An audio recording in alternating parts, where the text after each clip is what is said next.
All right, welcome to Lean Marketing Podcast. Today we're talking about tactics on how to set and figure out your targeted accounts or targeted strategy. We've talked about this a lot, right? One of the more important things that you're going to do strategically is to define who you're trying to serve.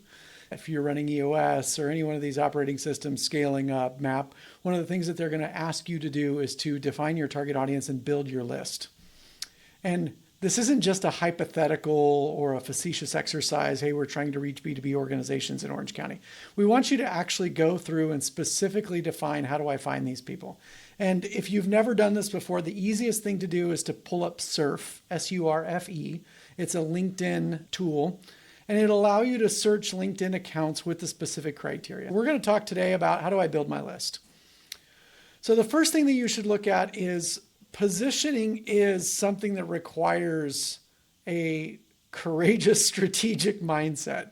We're saying we're going after this specific group of people and everybody gets stuck right here at this stage. How do I define this? We have a lot of different types of clients. And so what I would suggest that you do is you spend an hour going through and having meaningful conversations with your team on where do we do our best work? Which clients do we like? More importantly, which clients do we not like? Where does the relationship fall apart? And see if you can identify some commonalities. Hey, we did this really great project for this company. There's a similar company we did this for. And all of a sudden, where this should start is some sort of retroactive customer analysis where you're trying to figure out who are our best clients. Now, if you're in the startup stage or you've purpose-built a specific product for a very narrow group of people, right? You already know this answer. You know exactly what you're targeting.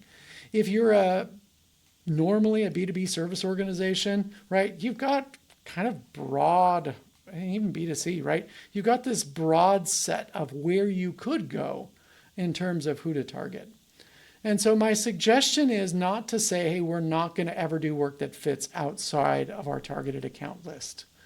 But what I want are the holes in one. These are the companies that are going to feel the best and highest use of our expertise. And they're probably going to be willing to pay a premium for that because they know that I can solve their specific problem and I can just show them, right? You're eliminating all the risk out of the equation where we have to translate this thing that I built to a different industry. If I can just show you, hey, I've already built this for someone exactly like you, we can just take this and move this over to you. They're now willing to pay a higher premium for that because you can deploy faster, because you can eliminate the risk in the equation of whether if it doesn't work, that they can directly see, they don't have to translate if this is going to actually work or not for them. And so they're willing to just go, yep, here's the money, let's go, let's move quicker. What I find is that those sales cycles actually move much faster because people typically know each other in those industry verticals. All right, let's move. Right? It just kind of accelerates a lot and builds a lot of efficiency into that ecosystem. Where I typically start is I just kick out a client list of our best fit clients and I'll just make some notes. We'll categorize them. We'll say what kind of products we did, what kind of revenue we did. You can do this from your invoicing system or your accounting system.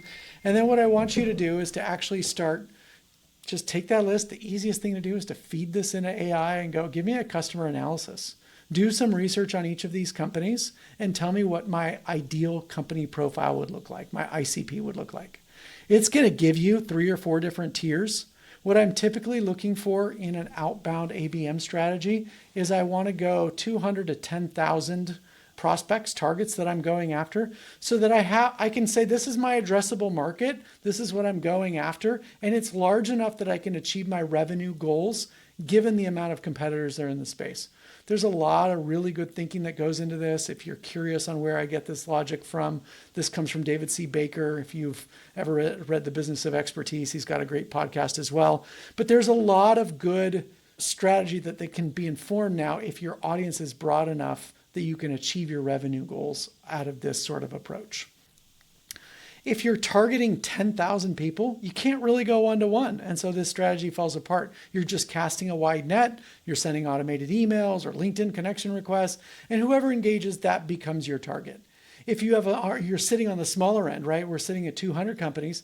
You can actually go, I'm going to find the right person in this company. I'm going to have one-to-one conversations. By the end of this, I'm going to make sure in the next year that every one of these has 5 to 6 different touch points from them, that they've talked to me, that they know who I am. Even if they're not ready to buy today, at least I got a clear no from them, and I can nurture the relationship in a way it's going to work. If this is never going to work, I'll have identified that. And so what I want you to do is to pull up a tool like Surf then, and if you're using HubSpot, HubSpot's Workspace, and walk through that prospecting dashboard process, build out a sequence that says, hey, I'm going to map this company account. I'm going to identify who the right people in the organization are. I'm going to figure out who that buying group is. I'm going to figure out if there's detractors in this group. I'm going to do one-to-one communication and introduce myself in the context. I'm going to create social obligation to respond. I'm not writing generic emails that go, we've helped people in the industry solve generic problems like this. It's like, no, I solved this problem for this other company that you know, and I'd love to pick your brain to see if that's just a company-specific problem or an industry-wide problem. I'd love your help in figuring out if this is something that might be applicable to a lot of companies like you guys. Would you be open to a 30-minute conversation to see if there's some ways that we can help you too? And they may go, no, I'm not interested. And you go, yeah, that's perfectly fine. Let's figure out some time to grab coffee down the road. I'd love to learn more about you guys. There's things that you do to actually disrupt all of this noise that's happening in AI. And we tend to preach this idea of that's not scalable or that's not efficient. I can't do this for X amount of companies. In the beginning, I don't care about efficiency. In the beginning, I care about effectiveness, right? The problem I'm trying to solve is, can I hone down into a specific industry vertical or some sort of targeted account approach where I can find people, whether it's a specific technology, a specific industry vertical, something narrow enough that I can go outbound and say, hey, we know how to solve these problems that you have. Hopefully that's helpful in building your list, building your ICP.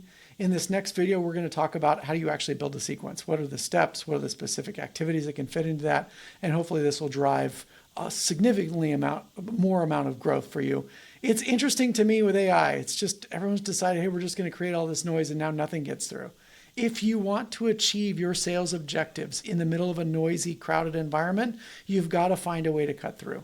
And the way to cut through is to create meaningful social obligation, meaningful human contact that says, hey, I'm another person on the other end of this. I've got something really important for you, right? And the more generic that feels, the more you automate, the more that doesn't work. And so I would just challenge you, be more human. Go figure out how to achieve your revenue goals. Go figure out how to find the right people to help and help them solve those problems quickly.